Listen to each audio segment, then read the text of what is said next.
स्वागत है आप सभी का हमारे YouTube channel basic education CS में। आज हम आपके लिए लेकर आए हैं कार्य पुस्तिका कक्षा 4 फुलवारी पाठ 3 जब मैं पढ़ता था। चलिए शुरू करते हैं। तो पाठ 3 है जब मैं पढ़ता था। पहला प्रश्न है चित्र देखें और पहचान कर नाम लिखें। तो ये चित्र दिया गया है, ये सब लोग जानते हैं, ये चित्र महात्मा गांधी का है। तो यहाँ लिख देना है महात्मा गांधी। दूसरा सवाल है नीचे दिए गए शब्दों के अर्थ से मिलान करें। तो इधर शब्द दिए गए हैं, इधर इसका अर्थ दिया हुआ है, तो उससे मिलान करना है। जैसे पहला है अप्रसन्न। अप्रसन्न मीन्स होता है नाराज, तो इसको नाराज से मिला देंगे। सत्यवादी। सत्यवादी का अर्थ होता है जो हमेशा सत्य बोले, सत्य बोलने वाला, इससे मिला देंगे। नेक्स्ट है अनिवार्य। अनिवार्य का मतलब होता है जिस काम को या जिस चीज को टाला ना जा सके, इससे इसको मिला देंगे। गर्व। गर्व मीन्स होता है अभिमान, इससे मिला देंगे। अरुचि। अरुचि का अर्थ है जिसमें रुचि ना हो, यानी रुचि ना होना। बाइस्कोप। बाइस्कोप पहले, अब तो ज़माना बदल गया है, पहले चित्र दिखाने वाला एक मशीन आता था, यंत्र, तो उसमें तस्वीरें दिखाई जाती थी, उसको कहते हैं, इससे मिला देंगे। प्रश्न नंबर 3 है निम्नलिखित बातों से संबंधित अपने विचार लिखिए। अपने विचार लिखने हैं। जैसे पहला है साहसी व्यक्ति, तो ये हमने लिख दिया है।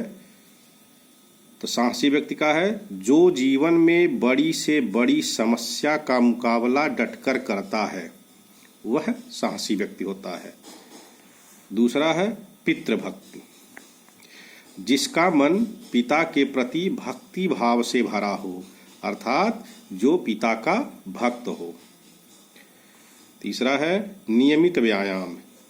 तो नियमित व्यायाम करने से शरीर स्वस्थ तथा निरोगी रहता है। इस तरह से आप अपने भी विचार लिख सकते हैं। प्रश्न नंबर 4 दिए गए शब्दों के विलोम शब्द लिखिए। विलोम शब्द लिखना है। एक दिया हुआ है सभ्य और इसका विलोम होता है असभ्य, यहाँ दिया हुआ है। बाकी 3 करना है, ये हमने कर दिया है। सत्य। सत्य का विलोम होता है असत्य। अन्याय का विलोम न्याय और अच्छा का विलोम बुरा। प्रश्न नंबर 5 निम्नलिखित वाक्यांशों के लिए एक शब्द लिखें। ये वाक्यांश दिया गया है और इसके लिए एक शब्द लिखना है। जैसे जो माता का भक्त हो, तो माता का जो भक्त होता है उसको कहते हैं मातृ भक्त। दूसरा इसमें जो असत्य बोलता हो, अर्थात झूठ बोलता हो, तो उसको कहते हैं असत्यवादी या झूठा। तीसरा इसमें है जो टाला ना जा सके, जिस चीज को टाला ना जा सके उसको कहते हैं अनिवार्य या अटल, दोनों कह सकते हैं। सदा सत्य बोलने वाला, उसको कहते हैं सत्यवादी, एक शब्द में। अगला प्रश्न है प्रश्न नंबर 6 निम्नलिखित प्रश्नों के उत्तर लिखिए। ये प्रश्न दिया गया, उसका उत्तर लिखना है। पहला प्रश्न है गांधी जी के पिता का क्या नाम था। तो गांधी जी के पिता का नाम श्री करमचंद गांधी था। दूसरा प्रश्न है गांधी जी का जन्म कब और कहाँ हुआ था। तो 2 सवाल इसमें, कब और कहाँ। तो हुआ था 2 अक्टूबर 1869 ईस्वी, और कहाँ हुआ था, पोरबंदर गुजरात में। अगला प्रश्न है हरिश्चंद्र का कौन सा गुण गांधी जी ने अपनाया। तो हरिश्चंद्र सत्यवादी थे, तो इन्होंने सत्यवादिता या सत्य बोलने का गुण हरिश्चंद्र से अपनाया था।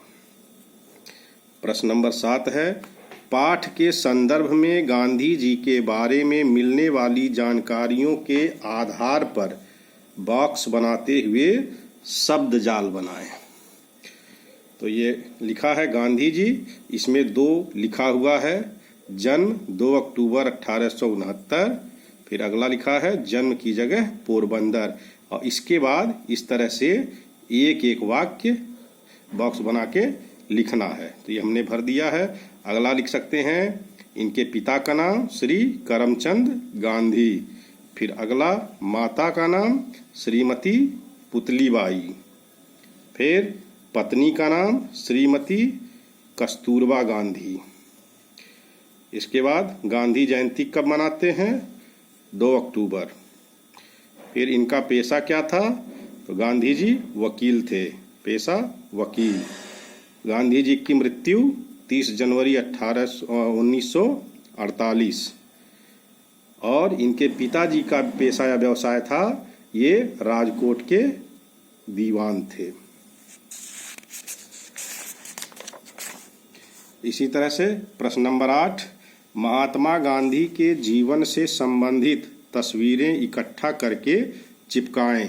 यहाँ पर जगह दिया हुआ है, यहाँ तस्वीरें आपको इकट्ठा करके और चिपकानी है, स्वयं करें।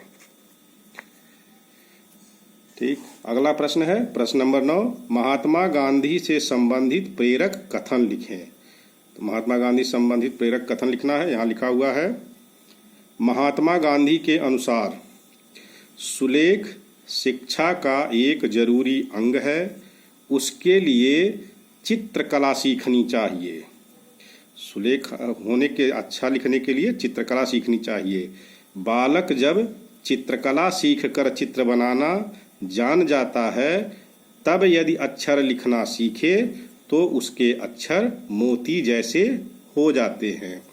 ये गांधी जी के विचार थे कि यदि बालक चित्रकारी सीखे और चित्र बनाना पहले सीख जाए, उसके बाद लिखना शुरू करे, तो उसके अक्षर मोती जैसे हो जाते हैं।